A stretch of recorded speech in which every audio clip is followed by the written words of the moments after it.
Hello students, आज की class में आपका स्वागत है। इतिहास पाठ 1, आधुनिक यूरोप का उदय। प्रश्न उत्तर। पहला, कॉपर सही जोड़ी बनाए या उचित जोड़ियां बनाए। तो पहला है कोपरनिकस, खगोल वैज्ञानिक। पहला, कोलंबस, यूरोप से अमेरिका तक के समुद्री मार्ग की खोज। दूसरा, तीसरा, मार्टिन लूथर, सामने में ही है उसका, धर्म व्यवस्था में व्याप्त भ्रष्टाचारों का विरोध। तीसरा। चौथा, हेनरी अष्टम, पोप के वर्चस्व को मानने से इनकार। चौथा। इसके आगे हम इसके प्रश्नोत्तर देखते हैं। पहला प्रश्न है, छपाई कला के आविष्कार से क्या क्या लाभ हुए। छपाई की मशीन के आविष्कार होने के कारण पुस्तकें अधिक संख्या में, आसानी से और कम कीमत पर लोगों को उपलब्ध होने लगी। फलतः ज्ञान का प्रसार तेजी से हुआ। प्राचीन ज्ञान एवं नवीन विचारों के अध्ययन से वैचारिक क्रांति को प्रेरणा मिली। प्रश्न दूसरा, अरब व्यापारी क्या क्या वस्तुएं यूरोप के व्यापारियों को बेचते थे। अरब व्यापारी मूल्यवान रत्न, उत्तम श्रेणी के सूती रेशमी वस्त्र, शक्कर इत्यादि यूरोप ले जाते थे, जहां से यूरोपीय व्यापारी उस माल को भारी चुंगी देकर खरीदते थे और यूरोप के विभिन्न बाजारों में ले जाकर बेचते थे। तीसरा, मार्टिन लूथर के अनुयायियों को प्रोटेस्टेंट क्यों कहा जाता है। मार्टिन लूथर नामक जर्मन धर्मगुरु ने धार्मिक संस्थाओं के दुराचारों की निंदा करते हुए एक खुला वक्तव्य जारी किया, जिसमें उसने जनता से कहा, आप लोगों को धर्मगुरुओं के कथन को ही धर्म न मानकर स्वयं बाइबिल पढ़ना चाहिए और धर्म के तत्वों को समझना चाहिए। उसने ईसाई धर्मगुरु के प्रमुख पोप की निरंकुश सत्ता को चुनौती दी और धर्म व्यवस्था में प्रचलित दोषों का विरोध किया। इसलिए उनके अनुयायियों को प्रोटेस्टेंट कहा जाता है।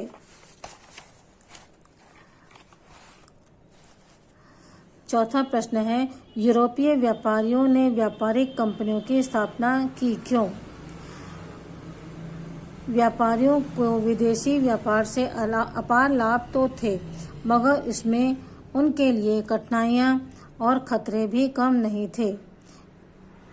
इन कठिनाइयों से बचने के लिए व्यापारी कारीगर को काम देने, तैयार माल इकट्ठा करने, माल का भंडारण करने जैसे अनेक कार्यों को सामूहिक रूप से करने में मदद करने लगे।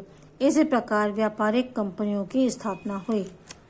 प्रश्न पांचवा, मध्यम वर्ग आधुनिक सामाजिक व्यवस्था की रीढ़ बन गया क्यों। व्यापारियों से संबंधित अनेक व्यवसायों की वृद्धि के फलस्वरूप समाज में बैंकर, दलाल, लिपिक, हिसाब लिखने वाले जैसे व्यावसायिकों का एक वर्ग अस्तित्व में आया, जिसे मध्यम वर्ग कहा जाता है। कुशल कारीगर और निर्माता भी इस समुदाय से जुड़ते गए। यह वर्ग रूढ़ियों और परंपराओं के बंधन में जकड़ा हुआ नहीं था। यह वर्ग नवीन बातों को जानने के लिए उत्सुक था। इस तरह मध्यम वर्ग आधुनिक सामाजिक व्यवस्था की रीढ़ बन गया। अगला प्रश्न है, छठवां, पुनर्जागरण का स्वरूप स्पष्ट कीजिए। 15वीं शताब्दी में यूरोप के पुनर्जागरण अर्थात वैचारिक क्रांति का आरंभ हुआ। ग्रीक, लैटिन आदि भाषाओं के प्राचीन ग्रंथों का स्थानीय भाषाओं में अनुवाद तथा नए सिरे से अध्ययन होने लगा। छपाई की मशीन का आविष्कार होने के कारण पुस्तकें अधिक संख्या में, आसानी से और कम कीमत पर लोगों को उपलब्ध होने लगी। फलतः ज्ञान का प्रसार तेजी से हुआ। प्राचीन ज्ञान और नवीन विचारों के अध्ययन से वैचारिक क्रांति को प्रेरणा मिली। प्राचीन ग्रंथों में निहित बुद्धि, निष्ठा, भौतिक जीवन के महत्व का बोध आदि बातों का यूरोप में जड़ पकड़ने लगी।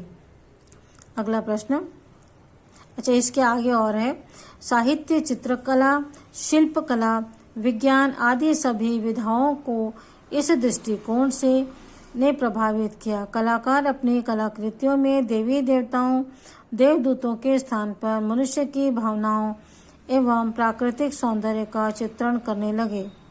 कोपरनिकस तथा गैलीलियो जैसे खगोल वैज्ञानिकों ने ब्रह्मांड के बारे में प्रचलित सिद्धांतों का खंडन करके नए सिद्धांतों का प्रतिपादन किया, जैसे सूर्य नहीं घूमता बल्कि पृथ्वी सूर्य के चारों ओर चक्कर लगाती है।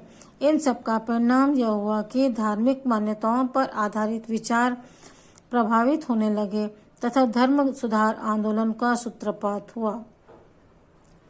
अगला प्रश्न, औद्योगिक क्रांति के फलस्वरूप समाज में कौन कौन से 3 वर्ग प्रमुखता से अस्तित्व में आए? इनकी स्थिति पर संक्षेप में प्रकाश डालें। औद्योगिक क्रांति के फलस्वरूप समाज में 3 वर्गों का उदय हुआ। ये वर्ग थे: पूंजीपति वर्ग। पूंजीपति उत्पादन हेतु आवश्यक कच्चे माल के तथा कारखानों के मशीनों से तैयार होने वाले वस्तुओं के मालिक थे, जिनका मुख्य उद्देश्य मुनाफा कमाना था। वस्तुओं की बिक्री पर भी उन्हीं का नियंत्रण था। मध्यम वर्ग व्यापारियों से संबंधित अनेक व्यवसायों की वृद्धि के फलस्वरूप समाज में बैंकर, दलाल, लिपिक, हिसाब लिखने वाले जैसे व्यवसायिकों का एक वर्ग अस्तित्व में आया, जिसे मध्यम वर्ग कहा जाता है। कुशल कारीगर और निर्माता भी इस समुदाय से जुड़ते गए। तीसरा है श्रमिक वर्ग। श्रमिक लोग वस्तुओं का उत्पादन करते थे और पूंजीपतियों से वेतन प्राप्त करते थे। अगला प्रश्न 8वां, सामंतवाद का पतन किस तरह हुआ? व्यापार वृद्धि का प्रभाव यूरोप के राजनीतिक क्षेत्र पर भी पड़ा। व्यापारी वर्ग ने अपने ही हितों के लिए राजसत्ता का समर्थन किया, तो व्यापारियों को देश की संपन्नता का आधार मानकर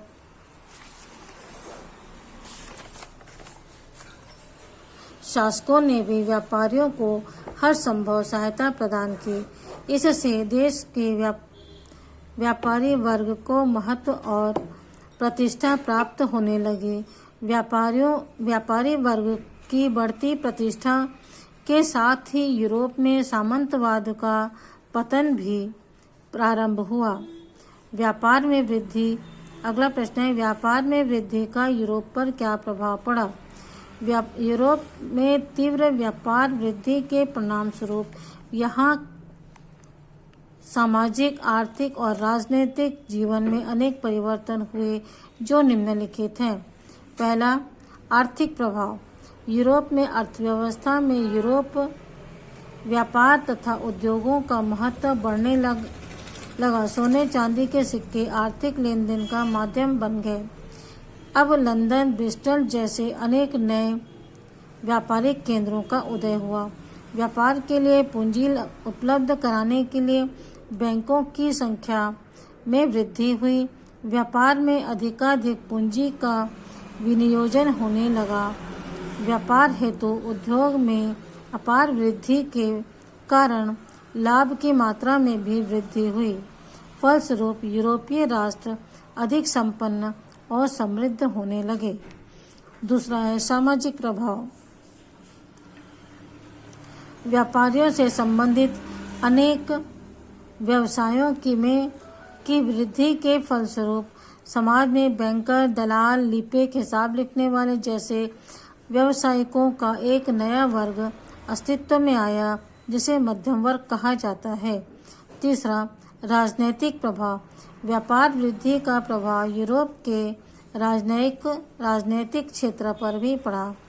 व्यापारी वर्ग अपने ही हित के लिए राजसत्ता का समर्थन किया, तो व्यापारियों को देश की संपन्नता का आधार मानकर शासकों ने भी व्यापारियों को हर संभव सहायता प्रदान की।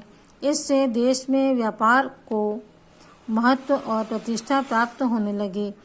इसने पूंजीपति और मध्यम वर्ग के अलावा तीसरे और बहुसंख्यक वर्ग, श्रमिक वर्ग को जन्म दिया।